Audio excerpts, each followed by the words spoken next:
I just really did feel like he wants me to love everyone and befriend anyone I can. And as long as they want to be my friend, as long as I stay on this path, I'm going to be okay. We look out for one another. That's what we feel is our call to do, is to take care of one another.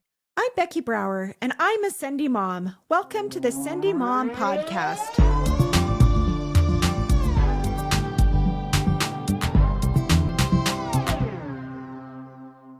Welcome to the Sendy Mom podcast. I am so excited to be here with my very good friend, Heidi Aeschbacher.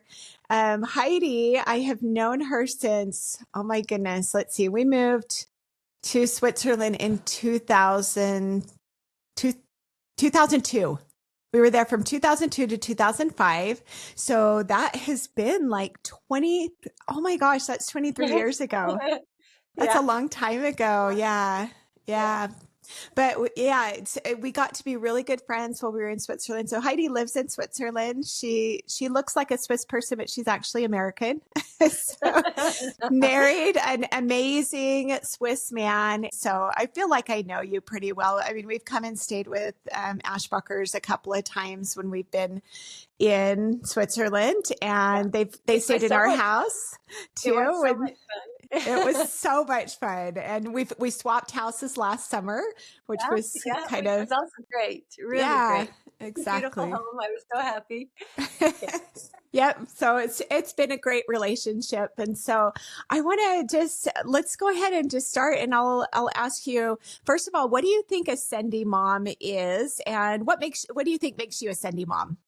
Okay. So last summer when we were swapping houses, Becky and I went on a walk, and she was talking about this new idea that she had that was just fantastic. And she was telling me, I just think that we are all Sendy moms. And I thought, okay. And I asked her, what is that? And she said, well, because you are one. And I was like, how am I a Sendy mom?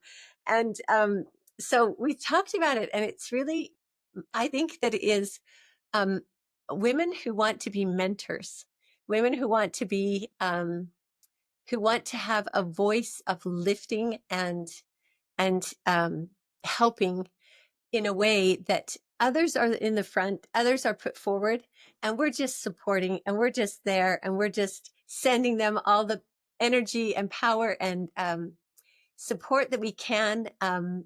That's what I think is a Sendy mom. It kind of reminds me of, some stories in the Bible that we read that, where people were sent out and their role wasn't that important, but it really was important because they went out and supported others. Like, it became important, like David. He was just supposed to bring bread and cheese, I think.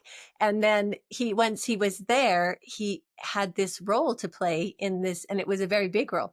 And I don't think that we need to be at the front row like David, but we never know how important our little bread and cheese or whatever it is that we're giving. Yeah. I just got put into I'm the young women's president now in our ward. Oh, for fun. 2 or 3 weeks now. That's amazing. It's amazing. And I have all these beautiful girls that I just already love so much that I think I just want to be someone who just says, you can do it. I'm going to be right here, but I know you can do it. Anything you need. I'm so happy to support you and help you, but you've got this. And I believe in you. And I think that's what a Sendy mom is. I love that. That's actually a little different than a lot of my guests, which I totally love that because it kind of flips it. Because a lot of times when you think of a Sendy mom, you think of somebody who's trying, who's doing things, who's out there, and you're bringing it back and saying it's somebody who is giving and who is being the cheerleader. And I really think that is you're exactly right. And I think that you embody that a lot too, of just sending out so much good into the world. So that's amazing. Well, tell me a little bit about yourself and where you grew up, your family of origin, family you've got now. So I didn't grow up in the easiest of circumstances. We were extremely poor, and really extremely poor. I don't think we would have survived without my grandparents, my grandpa, who would actually really literally bring us bread. And my father was a convert to the church, and he also left the church again. And it was a really, really difficult time for our whole family. And my mother wasn't very active in the church. And so it was my grandfather, once again, he was very active. And luckily, we lived within walking distance to the church. And I am really aware now as an adult who can look back on my childhood that had it not been for primary, which everyone might seem to think is just a place where kids are maybe, taken care of, or, Yeah. really crudely said, babysat while the adults have a real lesson, that it isn't that at all, that it actually is a place of spiritual learning. And if it hadn't have been for really literally a Sendy mother that was there. Her name was now I just forgot her name. Even though I know her name so well because I love her so much, but now I just forgot her name. Oh, Sister Riddle. If it hadn't been for Sister Riddle, I do not know what would have happened to me, because every single time that I came to church, whether I was alone or with my family, but usually with just my grandparents or my grandpa, Mhm. um, she made me feel seen, and she made me feel really important and really loved. And she would teach us things. And I would think inside, I can remember sitting on the chair, my legs would swing, and I can remember thinking, I want to be like that. I can do that. What she just said, I can do that. Mm. And I think that's truly where my testimony of the gospel of Jesus Christ started, and where my faith that I can overcome, where it actually started, because there were going to be many more things that were going to come. I was just young, but then after that, my dad left and was not able to baptize me. And my mother went into a severe depression that she actually didn't ever recover from until later on in life, when she remarried my father when he came back to church. So it's, Wow. yeah, where they remarried, but she was in a severe depression, was not able to really take care of us. And so a lot of things um, fell to us. And during the day when my grandfather wasn't there, or to my grandmother, who luckily didn't live too far away, she was kind enough to also just step in and take care of us and help us. But Oh. in my big ward, we were 14 girls in the young women's. I was the only one who had divorced parents, really Mm. poor, had red hair, wore Yeah. glasses. It was just like, I don't know, you could have just checked off the boxes for just, you know, really difficult. But I really truly in my heart believed I had a promise. I had a promise that he would help me, if I would follow him, if I would listen to him, if I would follow those teachings and hold on to the rod, that he would help me. So Mm. I think that that's actually was in my childhood, difficult as it was. I'm really thankful for it, because it's what gave me that strong basis for everything that I am now, and also a lot of empathy and a lot of understanding for anyone else that is struggling, because we all going to have some kind of struggle. And Yeah. but I just feel, look, I maybe haven't ever been through what you're going through, but I know whatever it is, you're gonna come out on the other side a stronger, better person if you just don't give up. And I'm right here to hold you so that you don't give up. You know, Right. Yeah. Well, and I love that, this Sister Riddle that you're talking about, she was a real Sendy woman because she was setting that example. And maybe that's kind of what it means, is like being the example and being that stable surface for somebody to hold on to when they're going through the rapids, because we all are going to have the rapids, but then we're going to have a calm at some point, and that's when we can give back, is when we've got the calm. So it sounds like you went through a lot of rapids as a child. Like I yeah. know you had, so it sounds like you had a lot of support from your grandparents and from your parents, but this doesn't always end well when you've got so much upheaval in your life. There has to be something with what I'm doing that's right. There has to be something, I just knew I felt actually in all of that, still I'm in a safe place. I'm in a safe place because I'm following what Heavenly Father is asking me to do, and He's helping me to see and make wise decisions, and want to make wise decisions. I had a desire to stay on that path and not end up on a different path, and seeing what it brought, seeing the things that it brought. Not that I didn't do things, believe me.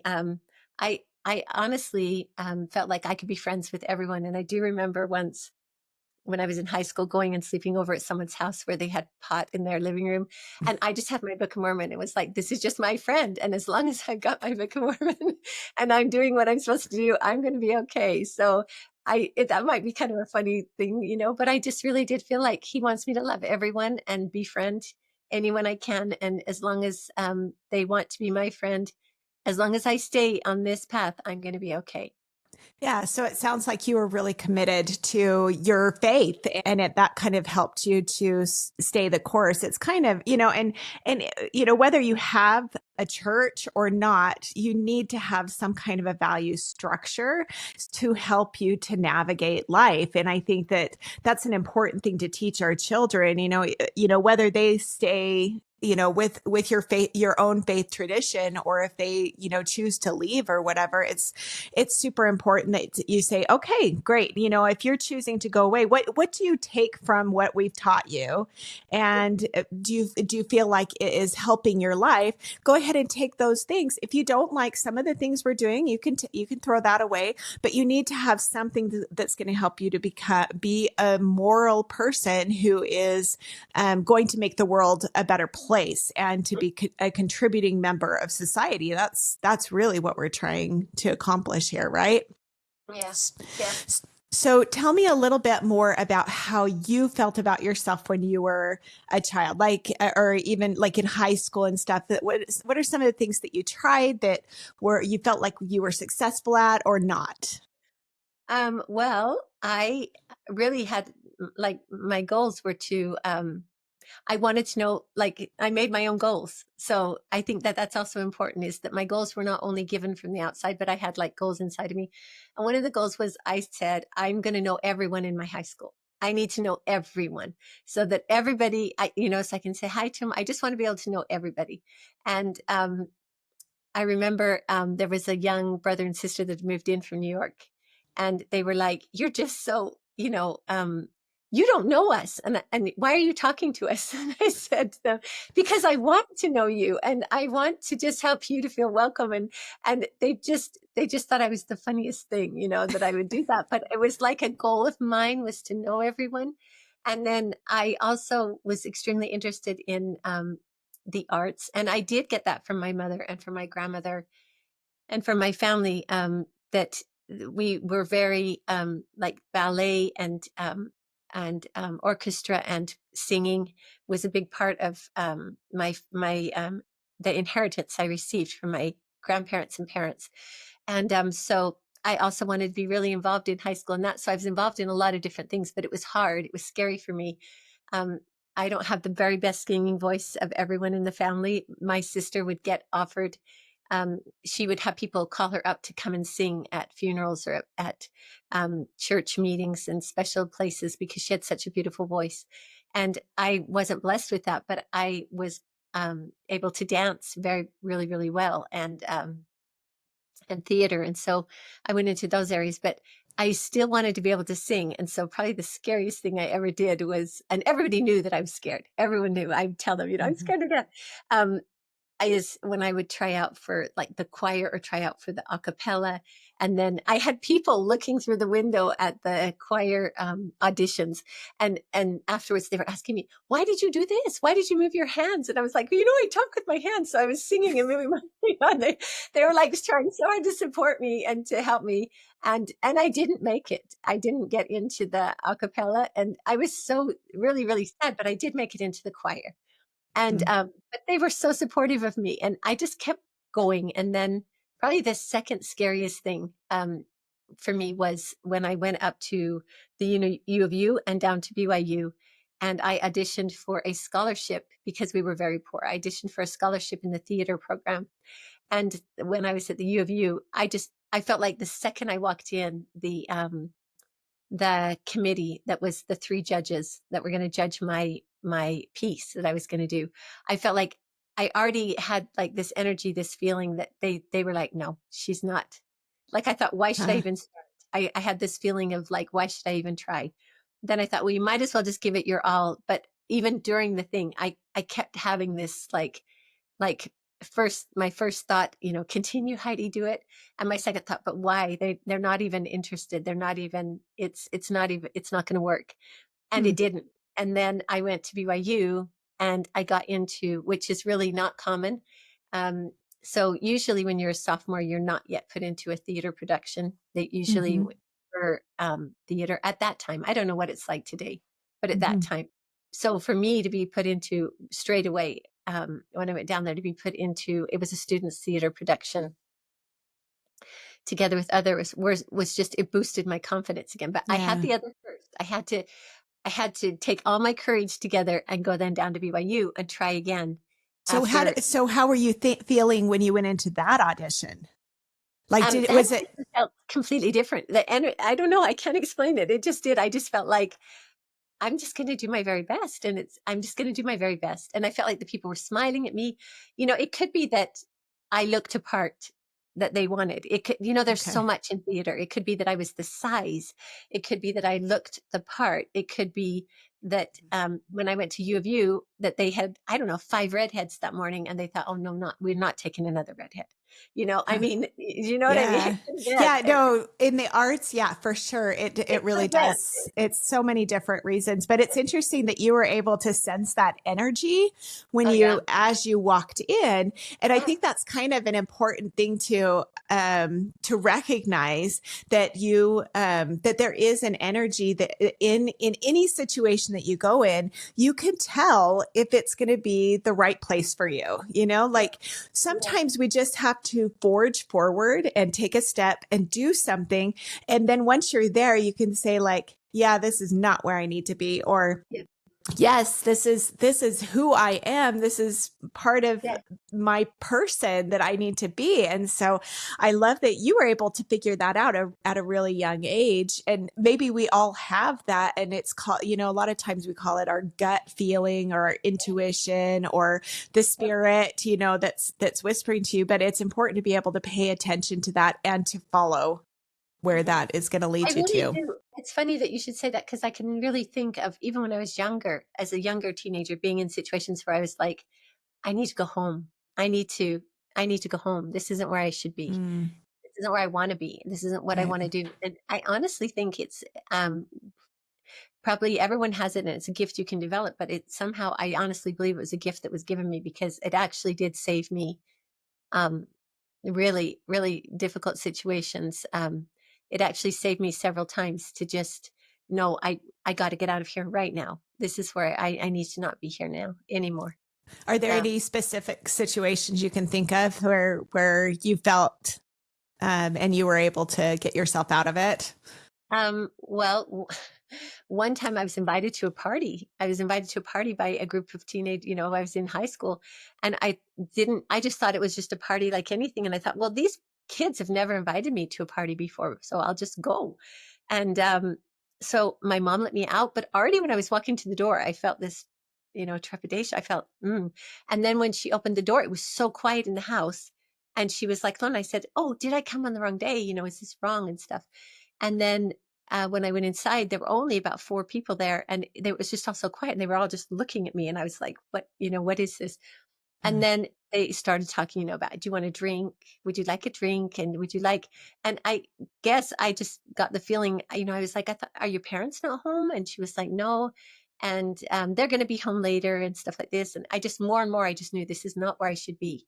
And afterwards, I thought about it and thought, I don't know that any of them were members of the church. I think none of them were. And maybe they thought it was funny to have someone like me come over and see if I would have a drink or if I would look at something that wasn't, proper, if they were going to watch a video or whatever. And, mhm. and so I just really soon felt that and just said, oh, you guys, I need to go home. I Mm, just can't stay. And I just left and walked home. And my mom was shocked when I came in. She said, "You're yeah. home." And I go, it wasn't a party. It wasn't my kind of party. Yeah. Wow. Yeah. And to have that kind of strength to be able to stand up to other people when they're, when you're feeling some pressure, especially as a teenager, is really As a hard. teenager, And yeah. Yeah. yeah. And it sounds to me like you had developed that value system pretty early on where you were able to know when it was Well, my not the one right and only place. fight, my one and only fight that I've ever had ever was in 3rd grade. When you say that, Okay. I have to say it's true. I did develop that pretty young. because I had gone to school and there was a new girl in school, and I feel terrible about it when I think about it now. I think I should never. But she, for some reason, she had just moved into our state, and she was saying stuff about people of my church, of my religion, of the Church of Jesus Christ of Latter-day Saints. And I was saying to her, that's not true. And she said, yes, it's true. And I go, no, I know, because I am one, but I was in third grade. And Uh-huh. she's like, no, no, it's true. And I was like, no, it's not true. And then we started really, I have never had a fight with anyone ever before or ever since. But one of us, and I don't even know anymore which one, grabbed the other one's hair, and we just started to really fight, and we got in trouble. It was the one and only time I ever had to go to the principal's office. And I was like, she was saying stuff that wasn't right, so I guess it was in me real young to stand up for what I felt like was, um, Right. what I felt like was right. Like I just to say no and to stand up for that. Yeah, I guess that was Well, there you go. Primary. It's and primary. Yeah. you've spent a lot of time in primary too Yes, as yeah. a leader Yeah. in primary. 32 years I Oh my served it. goodness. That's 32 years. amazing. I loved it. And I loved every minute of it. Yeah. Well, and then you were also a music teacher as well, like in the primary schools, were they? Or in I was not a music teacher. I was theater and dance, theater and dance. But I okay. used music. I used music because I had also studied music. I played the violin when I was a girl, and piano. And I had been at the conservatory in Zurich to do the basic course for what they call basic school music, for in the grade schools. I had done Okay. that first course. And so I used music to do it, but it was more, I finished the seminary here in Switzerland to teach theater, in the primary schools. And I did that for 10 years. Yeah. Okay. Yeah. And why did you decide to go into that field? Like, what was the driver? Well, when I went to BYU before I came to Switzerland, I already knew then what I'd like to do is be a primary school teacher is as my main, as my main degree, but on the side that I wanted theater and dance to be, my two minors. So my major Okay. would be primary education and my minor would be dance and theater. I already knew then because I loved it all so much. I loved kids. I loved, teaching. I loved dance. I loved theater. And, when I, when my children were older and I went back to school and did the seminary here, then I decided I just like to teach primary children theater because they didn't have it. And, it was amazing because, um, the way that I taught it in the school that I taught at is that theater is problem solving, and, that they can use it in any area that they, go Hmm. into in school. If you can solve a problem like, oh my goodness, a whale just swallowed our best friend, what are we going to do? Well, let's eat the whale. So then everybody gets their dishes and gets their, whatever, and we eat the Oh, whale, and then our friend is saved. It's problem solving. It's wow. not. I love that. But it's creative problem It's solving, creative. like very It's creative. creative problem solving. And, Yeah. but you get yourself into situations. If In the way I was teaching theater is there would be different situations, and it's how do we get ourselves out of this situation, or what's the next step, or what happens next. I used children's books where I just read to a certain spot and then I would say, and then each group would have to invent their own ending and things like that. Well, that's also problem solving because the end of the story is when the problem gets solved. Ah, I love that. Yeah, what a great way to teach your children too. I mean, if you're reading a book and you stop and you ask them to come up with the ending, Yeah. and There are that actually books that have been written nowadays. Now, I just gave okay. one to my grandson that are actually written like that. Like, I can't remember what it's called, is if it's Max, or what should Max do? And then you Uh-huh. can go to different pages depending on what he decides to do. Oh, And so, choose your own adventure kind of yeah, books. kind of, yeah. And I Okay. mean, if he chooses to, steal the cookie, or if he chooses to put it back and ask if he could have the, like different Ah. outcomes. But at that time there weren't. And I do think it's a good way to help internalize what, how they can use their decision making, how they can be creative in their decision making, how they can be curious in their decision making, and it can help them in their life, like how they can Uh, say, I don't want to be here, I don't want to be stuck, I don't want to be in this situation, how can I get out of it in a creative and healthy way? so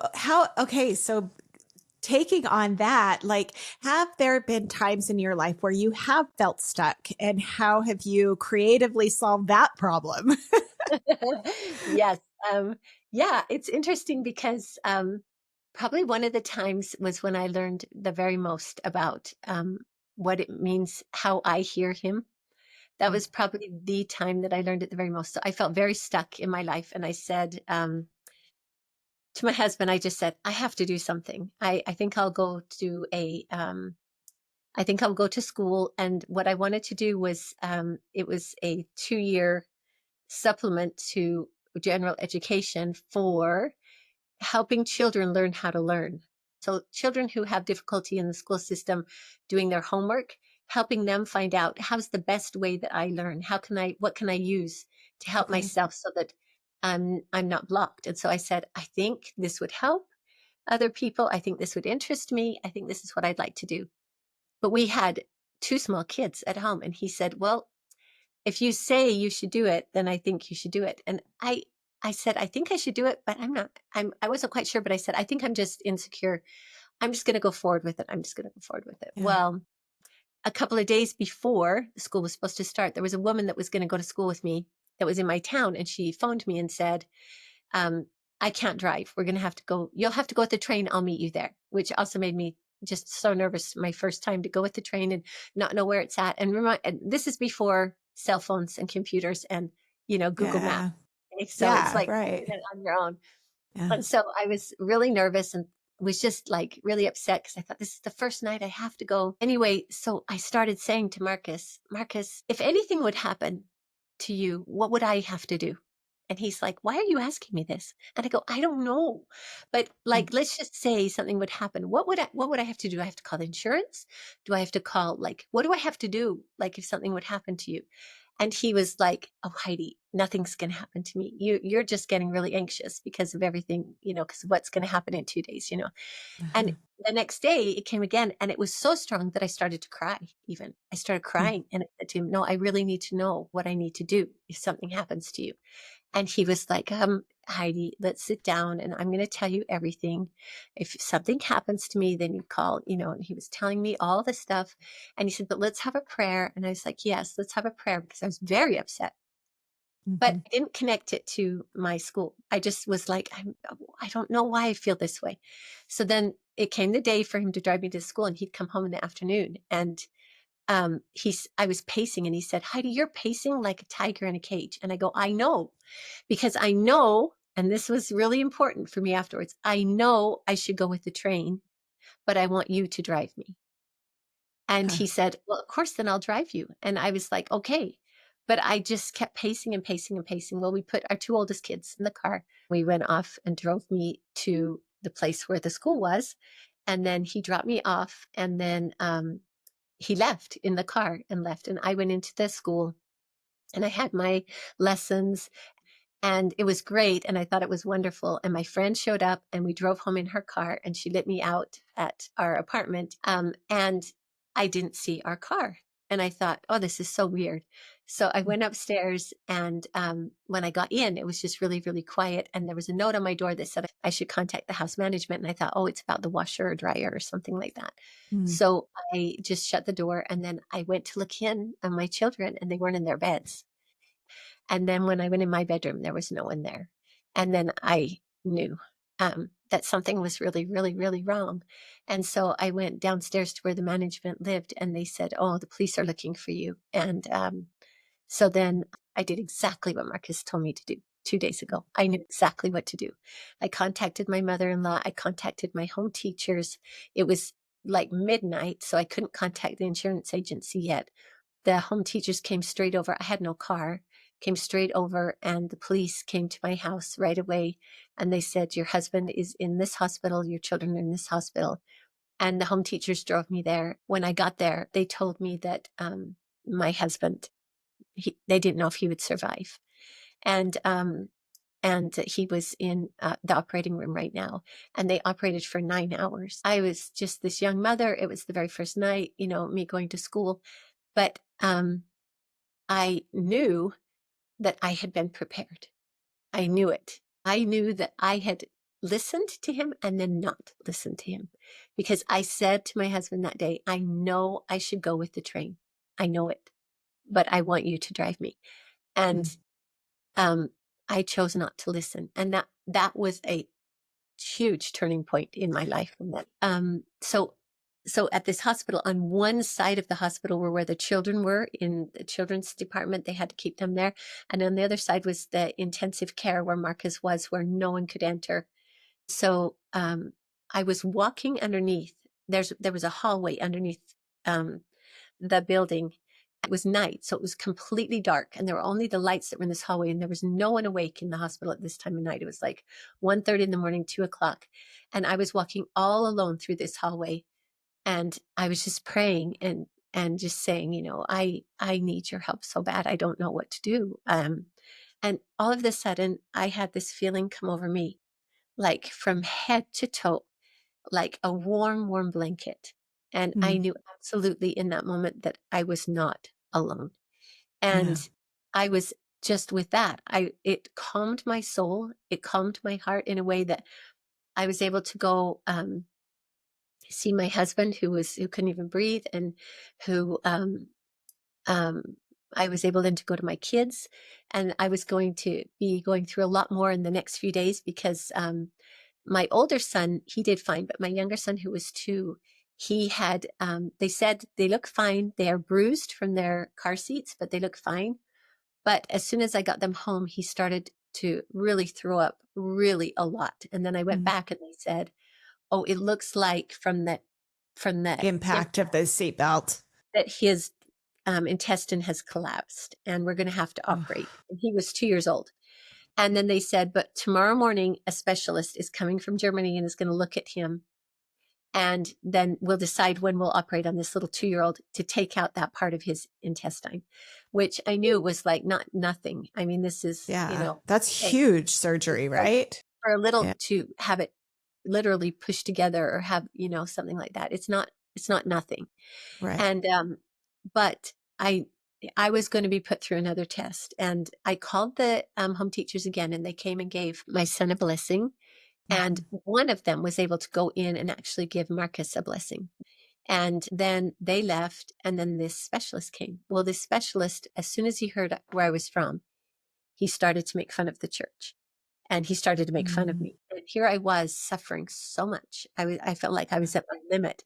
And my little baby boy was laying here on this table, and he was asking me about our funny underwear and our all the things that he could think of. And you don't drink, and so how many wives does your husband have? And I was like, I can't believe you're talking to me like this. Yeah.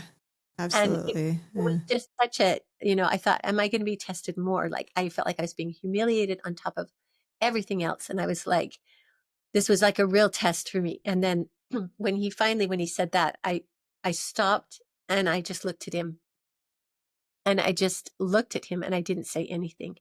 And then he said, oh, I apologize. And then he didn't say Mm. anything else the rest of the time and went on. This is a really interesting, different contrast from the first time when you're in third grade, got in a fight with somebody over it. So it sounds like you kind of learned from there that you can be silent and make a stand for what you believe in too.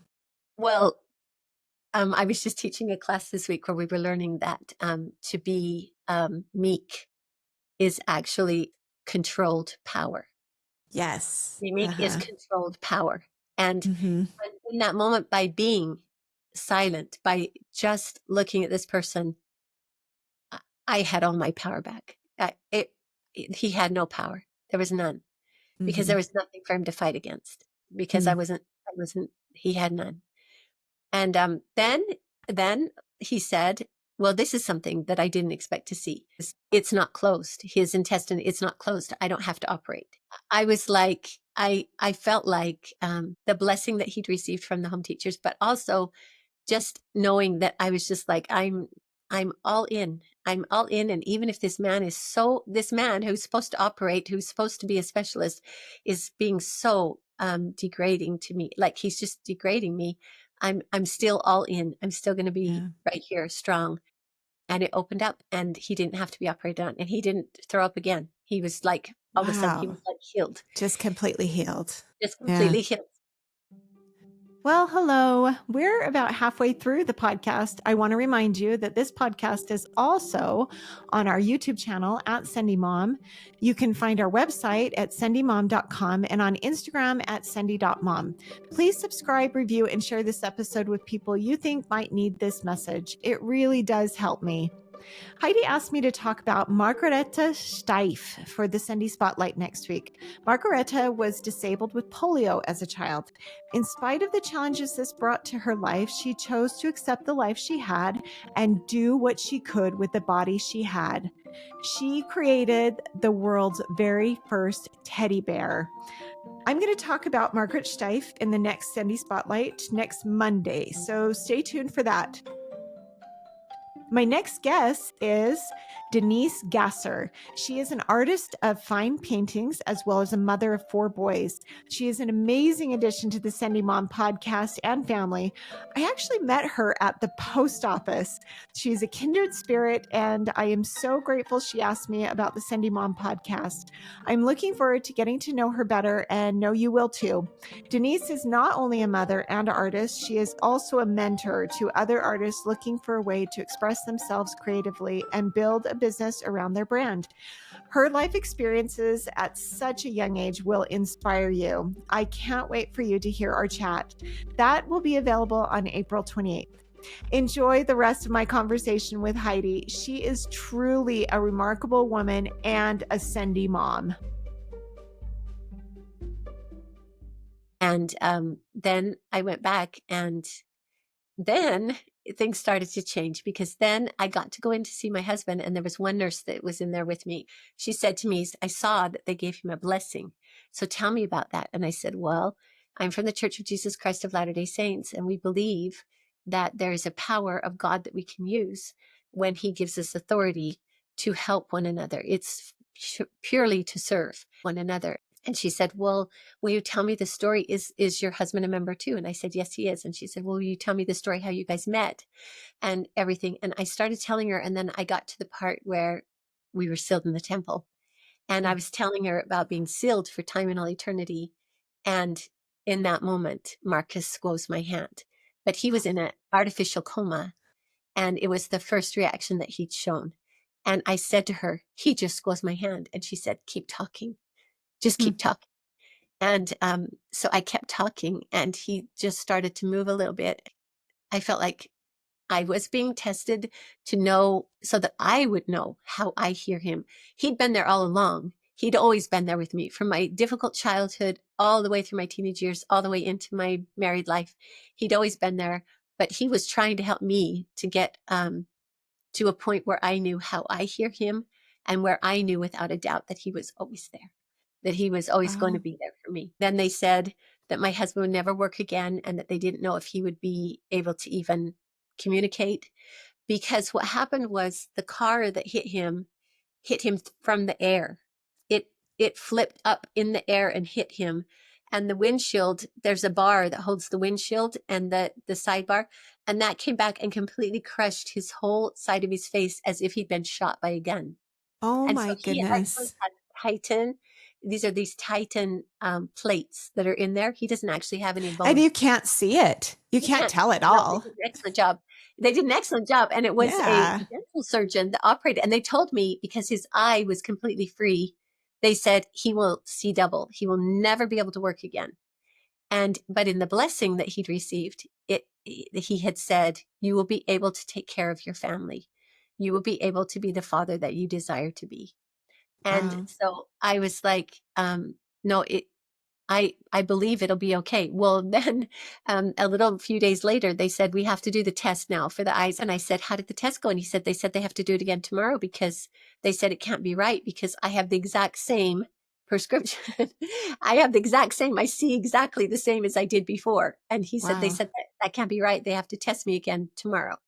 And so they did. They tested him again tomorrow. And then they said, this is just not explainable. It's not possible. It's so minute that when there's nothing holding it, that to get it exactly into that place that both eyes work together the way they Yeah. need to work together, so that there's absolutely no change, it's absolutely a miracle. And so it was just miracle after Yeah. miracle. Dr. Oh Miracle. my goodness.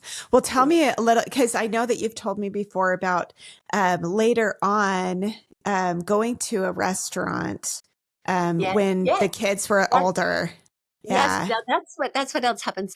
So the restaurant where the accident happened in front of, like literally in front of, was a doctors' convention where there were all of these doctors were at this convention having dinner that night, and they had invited these pharmaceutical companies to bring samples of infusions and braces and different things like this to show for them to look at. There was a woman that came and was with my children, and she came all the way to the hospital with them and stayed with them, and my son just kept talking about this woman. And so I asked the nurses, I asked in the emergency room, I asked everywhere, I said, who was this woman? And they said, well, we were going to ask her, but when we went to ask her, she was gone. And Dustin just kept telling me about this woman. And so I said, well, she's just our angel that took my two sons and cared for them when I couldn't be there. She was there for them and cared for them. And so years, we just said she was our angel because no one had any clue who this woman was. And so we decided when the boys were older one day that we would go back to this restaurant. So then we went and we were having an ice cream, and this woman came over and we started to tell her, could you tell us about this woman who was in charge that night? Because what happened was the woman that owned the restaurant that was in charge that night, she went up to the conference where the doctors were and she said, I just need to interrupt you guys. There's been a huge accident. Could anybody go out and help until the Emergency people ambulance? come. Yeah, the Yeah. emergency people come. And so Hmm. the doctors went out and had to make the decision and made the decision right away to take Marcus out of the car, risking whether he had severe back damage because he almost lost one foot because it was completely twisted. And they said, and they had to put in plates there too, like it's Wow. stiff. He can't ever He's the bend. bionic man. He's a bionic man. Yeah. And so they had to make the decision to take him out and use the infusions that were there as demonstration, like as models. They Wow. actually put on him right then and there, and they actually saved his life. Had it not happened there, by the time the ambulance came, 28 minutes had gone by and he would have bled to death. He would have been Oh dead. my goodness. That's And incredible. so it was an Yeah. incredible miracle. Yeah. And so we said, we would like to thank this woman for sending out the doctors and saving our husband's life. If it happened then and then, if she was here. And this woman just looked at us. And then she said, is this you guys? Are you the family that had the accident? And she said, yes. And she looked at my sons and she said, are you the two boys? And I said, yes. And she said, I'm the one. I'm the one that went with them. I'm the one that took care of them and brought them to the hospital. And I just had to get up and give her a hug and just say, you are truly an angel for doing that.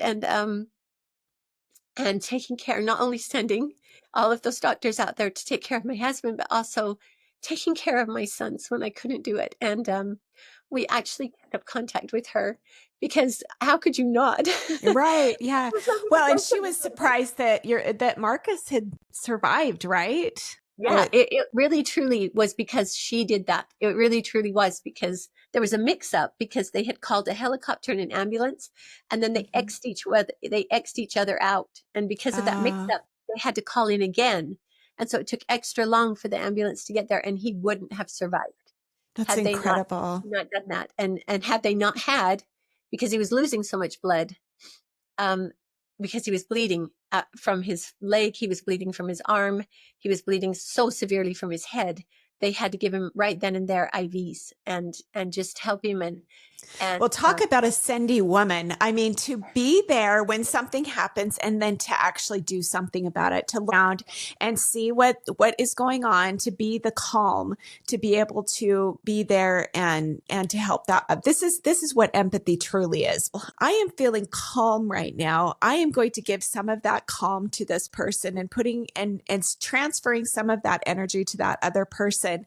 And that's exactly what being a Sendy mom is all about. It's about recognizing the gifts and the qualities and the good things that we have in our lives, and being able to transfer some of that to others, either through our example or through the peace that we feel, that energy to being able to contribute to the world in positive ways by using the things that we have to make the world better. When we help someone else and we think we're helping them, there's something that happens in us.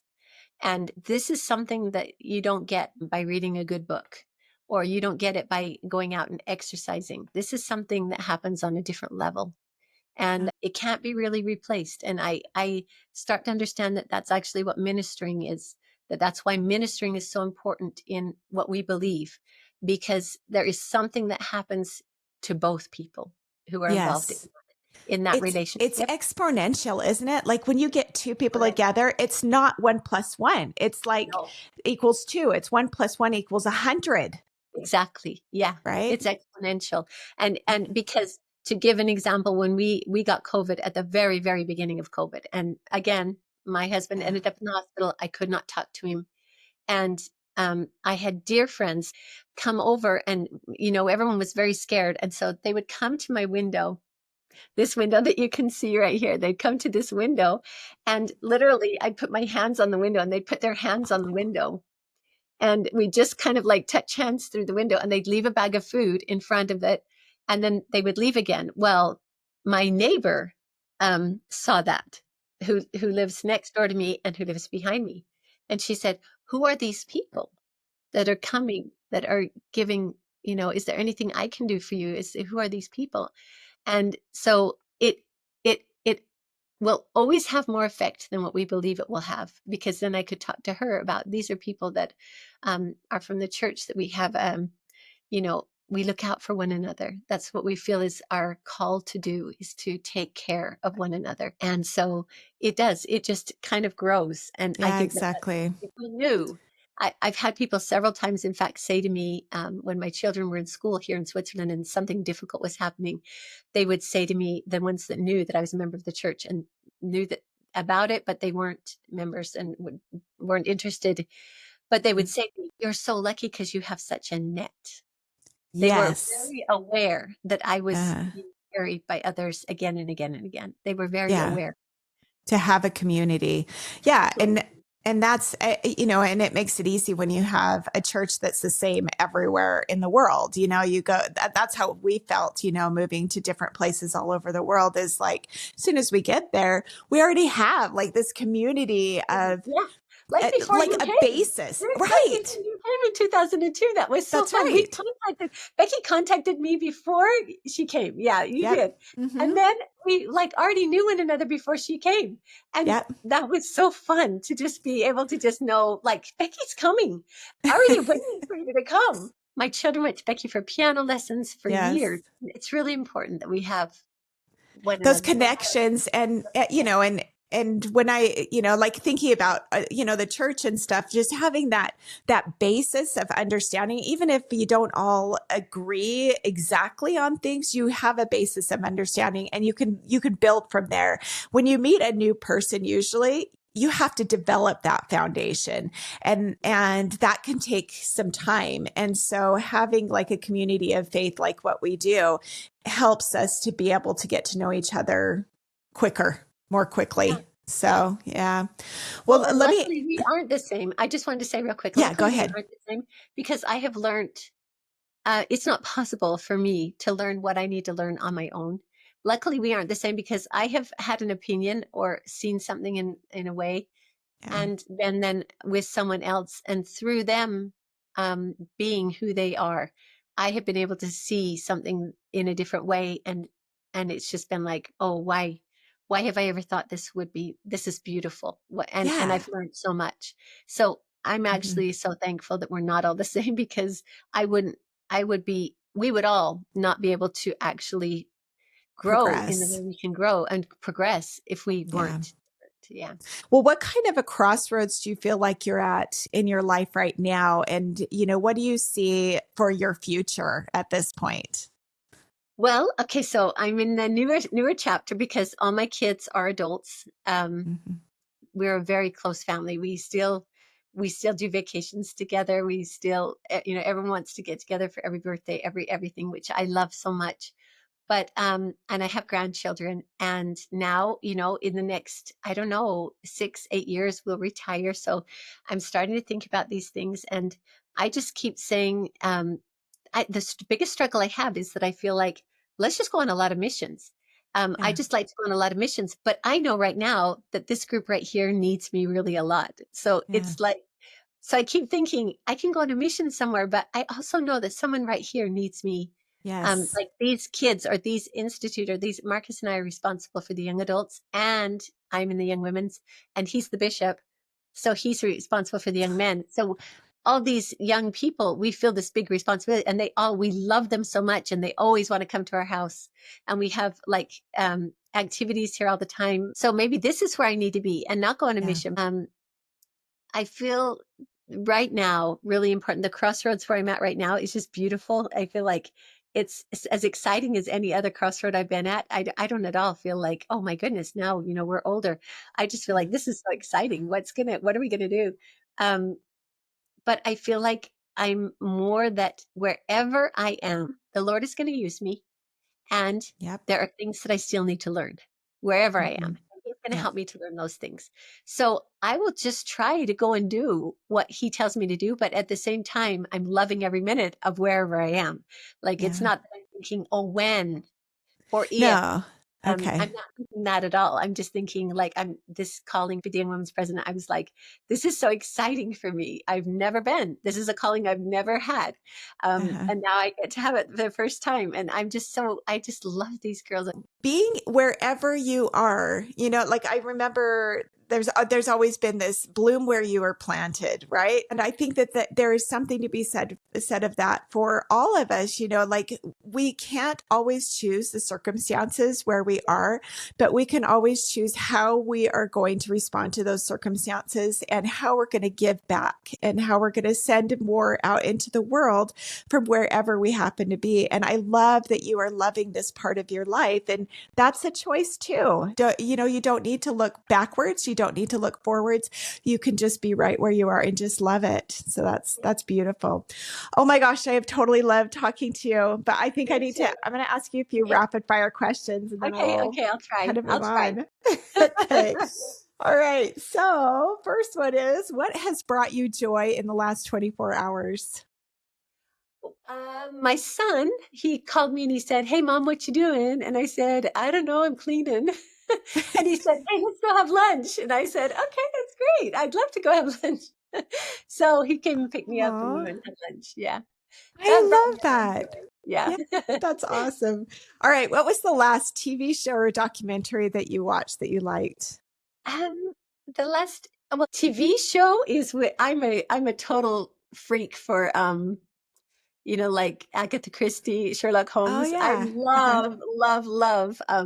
So there's on Disney, there is this show where there's these murders that they try to find out, which Marcus loves. So I love watching that with him. So I guess the latest show I watched was with him, an episode of Death in Paradise. Death in It's called Death in Paradise. Paradise. Yeah. Okay. I like trying to, and I like figuring it out. And Marcus is so patient with me that he lets me say, I think it was them. I think it was. I I love think a good mystery. I love a good I love mystery. Agatha Christie too. Yeah. So, okay, what's a charity or nonprofit that you support other than your religious institution? Um, I was president until a few years ago of the Days for Girls in Switzerland.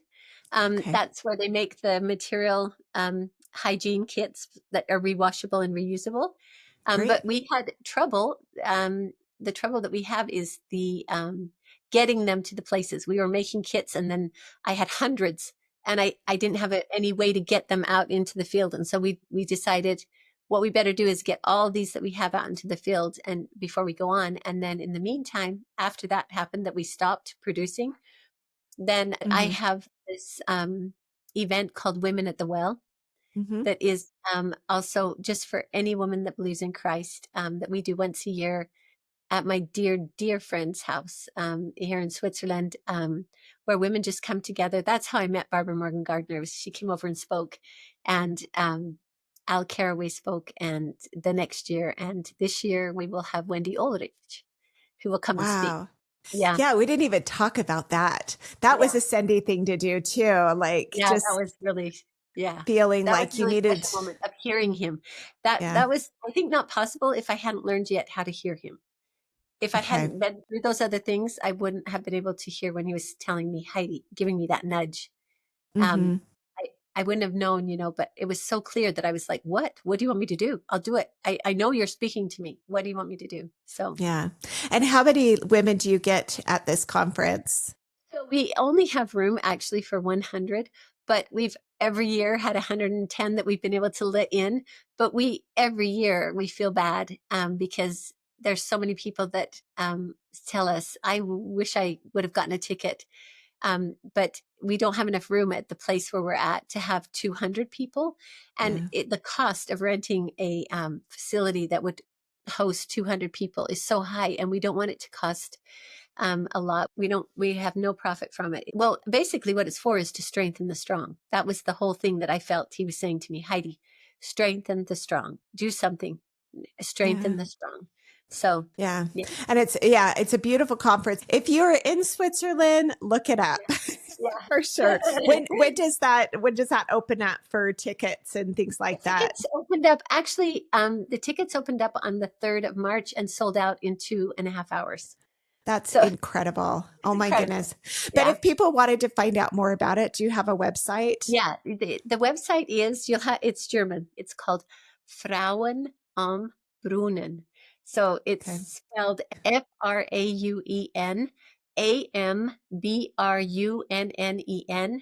Oh, .ch. Frauenambrunnen.ch. Yeah. Okay, beautiful. Yeah, I'll put that in the show notes just so people can kind of take a look at it. That was a very Sunday thing to do, to get that inspiration and then to act upon it. Because how often do we get inspiration for things to do and then we're like, I think that was just my thought. I'm not, I don't feel prepared to be able to do something like that. Yeah. Yeah. And I but you honestly, did. looking back, I'm like, I can't believe it. Like, how did I ever? But that's Yeah, exactly when you know it's from the Lord, that it's not yeah, yours, that it's His, because I didn't, that's how you know, because yeah, it's really, I could look back and say, well, that's crazy. I don't know how, and it's like, it didn't happen that way. It was completely His. He just said to yeah, me, I'm talking to you. Can you listen? Can you do this? And I was like, okay, tell me what to do and I'll do it. But it's completely His. I'm yeah. sh- Well, and he told you the steps, right? So you he told me, do this, then do even this. the steps, like I went to church on Sunday and I'd just be sitting in sacrament meeting, and all of a sudden I would get this feeling, go and ask this person to be a part of it, to do the website, or go and Yeah, ask this person. And when I asked them, they said to me, I have no idea how to do a website, but I'm feeling so strong in the spirit that I'm going to say yes. And then they just did it, and it was like, we all stand in awe a little bit. I know we do. I know all the people that are on the committee are like, it was completely His. We yeah. all know it. We all know it. Oh, that's amazing. I love it. Well, good. What was the last really good book that you read? Oh, the last really good book. I don't get to read very much. What I do is I start a lot of books. So, Okay.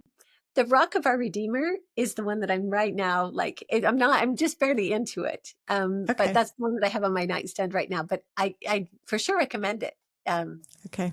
Divine Gift of Forgiveness. I read, I read this year again, once again, I read because Cornelia Gantner, who is the host of our event, she translated Barbara Morgan Gardner's book, Women in the Priesthood, into German, and Oh, which was fantastic for so many women. It's really, uh-huh. I mean, what a blessing.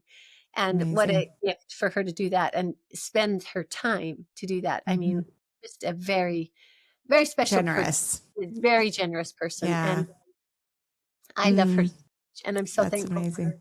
And so then I studied that again. But like, most of the time I read church books. Yeah. Oh, I'm that's not great. reading other books because my time is so limited. Yeah, exactly. Yeah. Yeah. Well, you're apparently spending your time doing good things because it's making your life better. So that's I what I believe would that. say. I believe it makes my life better. Yeah. Okay, what would your favorite vacation spot be? I mean, a lot of people say Switzerland is their I favorite love, place. Where would you go? I love it. But Hawaii is my most favorite place to be. Ah, It love really it. is. I just, Yeah. every time I've been 3 times. And I just is Uh-huh. like, it's just like I feel, oh, I feel so grounded and so good when I'm in Hawaii. All Yeah. right, name one thing that you try to do every day. Oh, I try to read my scriptures and just talk to my Heavenly Father, talk to Him. And when I say that, like I just was telling the young women this, someone said once, usually we complain to our family and our friends and we tell them this is going wrong and this is going wrong. And to Heavenly Father, we're like, please bless the food, please bless me that I can do good today and everything. Thank you. In the name of Jesus Christ, amen.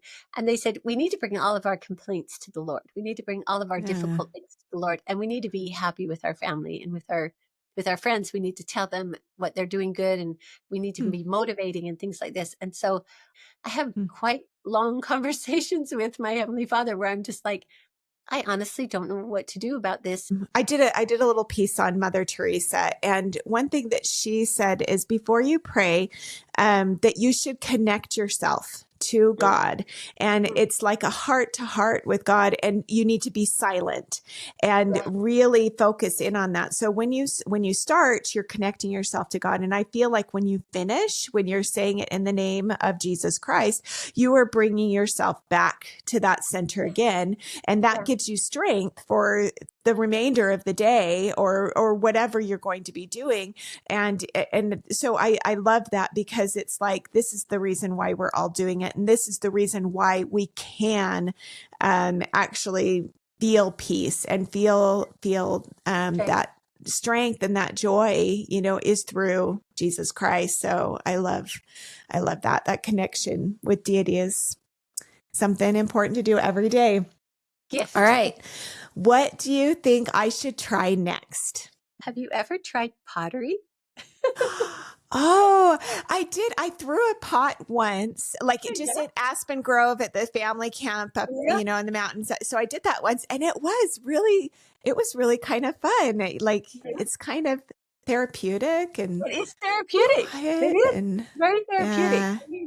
But I'm just thinking you have such energy that Uh-huh. for creating, I'm like, have you ever thought about something? I think I would say try pottery where it's bringing the energy in and you're making Oh, something up and then you push it down. But it's like the whole energy, it's spinning, it's full of energy, but yeah. it's all here. I'm gonna have to watch some of Annika's lessons. Does she Yeah, still watch do her. those on She YouTube? does. She doesn't Okay. do them as often as she did right now during the winter. Right now, she's taking a little break, but she will do it again. Do you know what her channel is? It's Ceramic Seasons. She's on And I Instagram. can put it on the show notes too if anybody's interested in ceramics. I did have one other guest who she does ceramics, Oh, yeah. and that's Lanny Adamson. And so look for her episode because she actually bought a ceramic studio like when her husband he was out of town. So there were like 1,000 molds that she bought or something like that. And she has people from the neighbor, like kids from the neighborhood come over and learn how to do it and paint them, which I think is beautiful. So yeah, no, I love that. Okay. So throwing a pot Yeah. and yes, I love that. That's a great idea. Yeah. Try. Yeah. If you're at a crossroads or if you just need something unique, something different to try, I think it's kind of fun to have a new idea. So I love Yeah. that. Yeah. Yeah. So we have talked about so many awesome things. I love that you were able to learn from someone who probably didn't even realize what a huge influence she was in your life, but she was there and it made a big difference to you, even as a very young child. And I love that you learned how to follow your intuition or the guidance of the spirit you were able to recognize that and to follow some of those through some of really difficult trials you had, having Marcus have this horrible accident, having your boys be involved in that, and some of the miracles that you recognize from that. The other thing that I love that you talked about was the creative problem solving that you were able to teach these children through talking about the books that you read and finishing the stories and coming up with those great ideas. And I think that's an awesome way to teach your children how to become creative problem solvers. So I appreciate all of that. Well, thank you for talking to me today. We had a great conversation. Thank you for being here on Sendy Mom. Be sure to subscribe to sendymom.com, as well as, look for us on YouTube at Sendy Mom, and Instagram Sendy.mom, and Facebook Sendy Mom. Just look for us and we will talk to you. We'll see you next time. Thank you. In the words of Eleanor Roosevelt, do something every day that scares you.